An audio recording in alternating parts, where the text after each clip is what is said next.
Hello guys! Welcome to my vlog and this is our boarding house edition. So, sayo sa morning diha, nag-prepare mig amo ang pamahaw espesyal.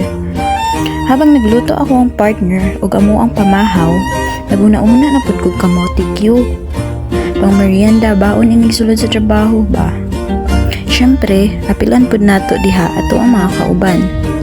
Lisod jud ba yan ang magdinalo ta? Hanaman jud dapat share your blessing.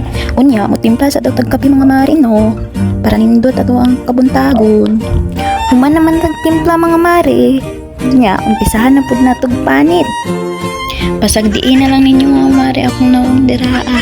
Kay hastang daguara ba kayo sa mga kamutin akong gipanitan.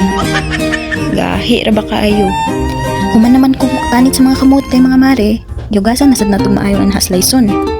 Medyo baga-baga para inig-fry na to niya. Di siya mahindaw ka chips mga mare. Then lastly, but not finally, we're going to put this in the hot oil. Oh, English to mga mare ha. Charot! Final procedure na to mga mare, magpatunaw na po taga-asukal. Nya, wala man ako na videohan last procedure, kaya nalit naman kong taman. So, kamo na bahala na mag-visualize, oy. Mo-duties ako mga mare, hanggang sa mali!